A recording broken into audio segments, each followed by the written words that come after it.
YouTube ఇప్పుడు తన monetisation పాలసీలో పెద్ద చేంజెస్ తీసుకురాబోతోంది. దీనివల్ల ఒకే విధమైన లేదా ఏఐ సహాయంతో కంటెంట్ ను తయారు చేసే క్రియేటర్స్ పైన కొరడా జొలిపించనున్నారు. ఈ మార్పు జూలై 15 నుంచి అమల్లోకి వస్తుంది. ఇది ఒరిజినల్స్ ను ప్రోత్సహిస్తుంది. కేవలం వ్యూస్ కోసం తయారు చేసిన వీడియోస్లను గుర్తించి వాటిని రీచ్ ని తగ్గించాలనే లక్ష్యంగా పెట్టుకుంది.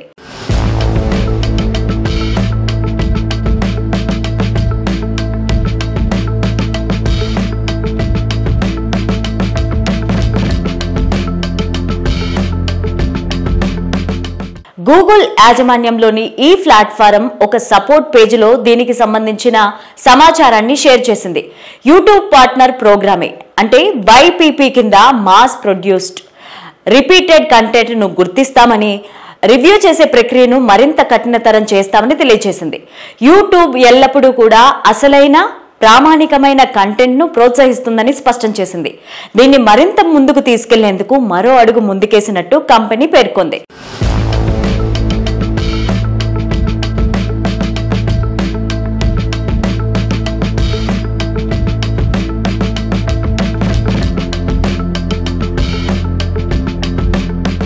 యూట్యూబ్ మానిటైజేషన్ పాలసీ ఇప్పటికే యూట్యూబ్ నుంచి డబ్బు సంపాదించే క్రియేటర్స్ కంటెంట్ అసలైనదిగా ఉండాలి. కొత్త విధానంలో 2 విషయాలపైన ప్రత్యేక దృష్టి పెడుతుంది. కంటెంట్ ప్రామాణికత. మరే ఇతర కంటెంట్ ను పెద్ద మార్పులు లేకుండా ఉపయోగించకూడదు. తీసుకున్న లేదా అతి కొద్దిగా కనిపించేలాగా మీ సొంతగా క్రియేటివిటీ ఉపయోగించి మార్పులు చేయడం అవసరం. రిపీటెడ్ కంటెంట్ నిషేధం. అదే విధమైన టెంప్లెట్ లో తయారు చేసిన పదే పునరావృతం చేసిన కేవలం వ్యూస్ పొందాలనే ఉద్దేశంతో తయారు చేసే వీడియోలకు రీచ్ అనేది ఉండదు. అలాంటి వీడియోలను అనుమానాస్పదంగా చూడబోతోంది యూట్యూబ్. ఇందులో కష్టపడకుండా క్రియేట్ చేసే కంటెంట్, క్లిక్ బైట్, థంబ్నెయిల్స్, ఎటువంటి ఎడ్యుకేషన్ అండ్ ఎంటర్టైన్మెంట్ లేకుండా తయారు చేసిన వీడియోలు ఉన్నాయి.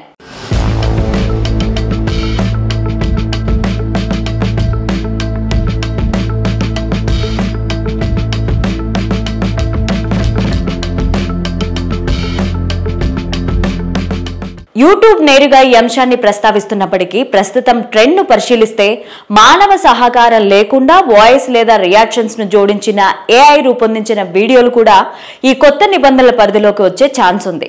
డబ్బు సంపాదించాలంటే క్వాలిటీ కంటెంట్ అవసరం. యూట్యూబ్ పాలసీ ప్రకారం మానిటైజేషన్ కోసం ఇప్పటికే కొన్ని కనీస నిబంధనలు ఉన్నాయి. అవి కనీసం 1000 మంది సబ్స్క్రైబర్స్ ఉండాలి. 12 నెలల్లో 4000 చెల్లుబాటు అయ్యే పబ్లిక్ వాచ్ అవర్స్ లేదా 90 రోజుల్లో 10 బిలియన్ చెల్లుబాటు అయ్యేలాగా వ్యూస్ ఉండాలి.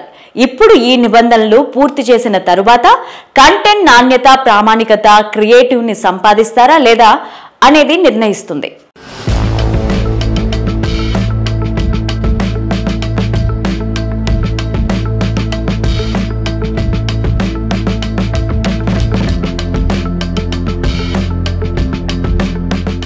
యూట్యూబ్ చర్యల వల్ల ఎలాంటి శ్రమ లేకుండా వీడియోలు క్రియేట్ చేసి సంపాదించుకోవచ్చని ఆశిస్తున్న వారందరికీ ఇది ఒక పెద్ద హెచ్చరిక.